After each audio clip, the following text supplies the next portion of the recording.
रात 12 बजे राम तेज रफ्तार में हाईवे पर गाड़ी चला रहा था।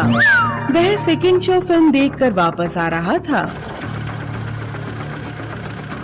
मुझे गांव आते समय सेकंड शो फिल्म देखने की आदत छोड़नी होगी। शहर में तो ठीक है, लेकिन अगर यहाँ आने के बाद भी मैंने ऐसा किया तो घर पर माँ से डांट पड़ेगी। ऐसा सोचते हुए राम गाड़ी चला रहा था।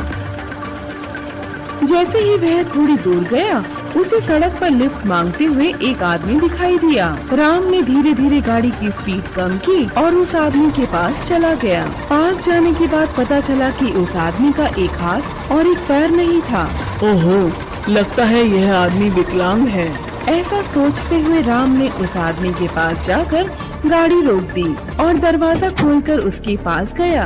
बेटा, मुझसे चला नहीं जा रहा, जरा थोड़ी दूर छोड़ दोगे? हाँ हाँ, क्यों नहीं, आइए बैठिए। ऐसा कहते हुए राम ने गाड़ी का दरवाजा खोलकर उस आदमी को बैठने में मदद की और गाड़ी चालू कर दी। वैसे आप इस वक्त वहाँ क्या कर रहे थे?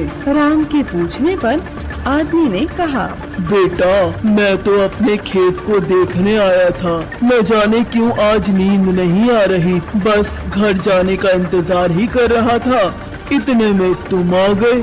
उस आदमी ने ऐसा कहा। जब गाड़ी थोड़ा आगे चली तो और दो लोग लिफ्ट के इंतजार में सड़क पर खड़े थे। अरे, यहाँ तो दो लोग और लिफ्ट के इंतजार में खड़े हैं। ऐसा कहते हुए राम अपनी गाड़ी को धीरे करने लगा और तभी वह आदमी बोला, बेटा, ओ बेटा, गाड़ी मत रोको।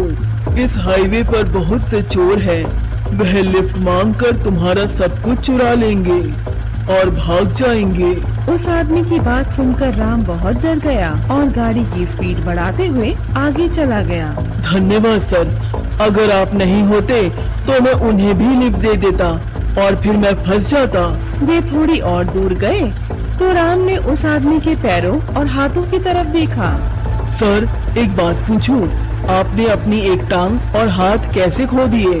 बेटा, 3 साल पहले ऐसे ही मैं खेतों में पानी देकर वापस आ रहा था, तभी एक ट्रक ने मुझे टक्कर मार दी और उसी एक्सीडेंट में मेरी टांग और हाथ कट गए। यह सुनकर राम हैरान रह गया। हे भगवान, इतने बड़े एक्सीडेंट के बाद भी आप जिंदा हैं, यह तो हैरानी की बात है। ठीक कहा तूने, अच्छा होता अगर मैं जिंदा होता, लेकिन मैं तो उसी दिन मर गया था।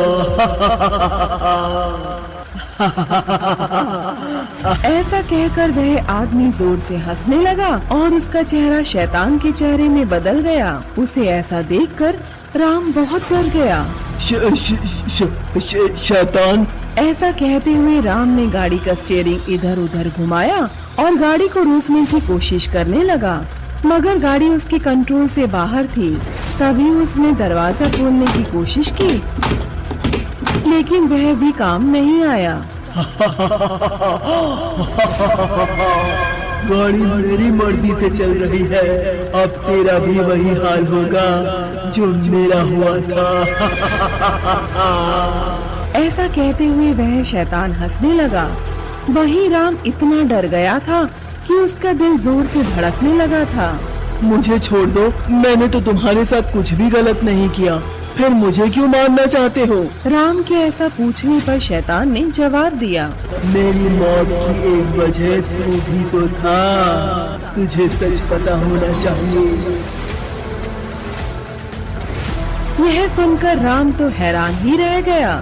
क्या कह रहे हो? मैं भला तुम्हारी मौत का जिम्मेदार कैसे हो सकता हूँ? 3 साल पहले इसी समय जब मैं घर जा रहा था। फ्लैशबैक शुरू। एक ट्रक ने उस आदमी को टक्कर मारी और चला गया। उस ट्रक की वजह से आदमी उछलकर कुछ दूरी पर जाकर गिर गया। वह आदमी बीच सड़क पर पड़ा था और जिंदगी और मौत के बीच में झूल रहा था। कोई बचाओ मुझे, कोई बचाओ मुझे, कोई है? वह आदमी मदद की गुहार लगाता रहा। दूसरी तरफ से राम गाड़ी में आ रहा था, मगर उस आदमी को खून में लथपथ देखकर राम डर गया था। मुझे बचाओ, मुझे अस्पताल ले चलो। वह आदमी मदद के लिए गिड़गिड़ाने लगा। पर उसे इस तरह से देखकर राम के हाथ पैर कांपने लगे। उस हालात में राम की हिम्मत ही नहीं हुई उस आदमी को बचाने की, तो राम ने अपनी गाड़ी तेज दौड़ाई और वह वहाँ से चला गया। फ्लैशबैक खत्म। उस दिन तू मुझे ऐसी हालात में छोड़कर वहाँ से चला गया था। अगर उस दिन तू मुझे बचा लेता तो आज मैं भी जिंदा होता। मेरे जाने के बाद मेरे बीवी बच्चों को बहुत बुरे दिन देखने पड़े। तुझ जैसे इंसान को जीने का कोई हक नहीं। उस दिन से मैं यहीं पर रोज तेरा इंतजार करता रहता था। इतने दिनों के बाद आज तू मेरे हाथ आया है। अब मैं तुझे कहीं नहीं जाने दूंगा। ऐसा कहते हुए शैतान राम को मारने ही वाला था। फिर राम ने थोड़ी हिम्मत जुटाते हुए बोला, मुझे मारने से पहले मेरी बात सुन लो। मैं हमेशा जरूरतमंदों की मदद करता हूँ। आज भी जैसे ही तुमने लिफ्ट मांगी मैंने तुम्हें मना नहीं किया, लेकिन उस दिन उन हालातों में मैं बहुत डरा हुआ था। इतना सारा खून देखकर तो मुझे चक्कर ही आ गया था, इसीलिए मैं डर के मारे वहाँ से चला गया। लेकिन उसके बाद मुझे बहुत पछतावा हुआ और बहुत दिनों तक मैं यही सोचकर उदास रहा कि मैंने तुम्हें वहाँ पर ऐसे हालात में क्यों छोड़ा। शैतान बिना कुछ बोले राम की बात सुनता रहा। लेकिन मेरी वजह से तुम्हारे साथ अन्याय हुआ, इसके लिए मैं तुम्हारे परिवार का ध्यान रखूंगा। मैं उनका अच्छे से ख्याल रखूंगा और उन्हें कोई भी दिक्कत नहीं होने दूंगा। प्लीज मुझे जाने दो, और अगर मुझे मारकर तुम्हें शांति मिलेगी तो अभी मार दो। राम की बात सुनकर शैतान का गुस्सा ठंडा होने लगा। गाड़ी धीरे धीरे चलती रही और एक छोटी सी झोपड़ी के सामने आकर रुक गई। मेरी बीवी और बच्चे इसी झोपड़ी में रहते हैं, उनका ध्यान रखना। ऐसा कहकर शैतान गायब हो गया और उस दिन से राम उस परिवार का ध्यान रख रहा है।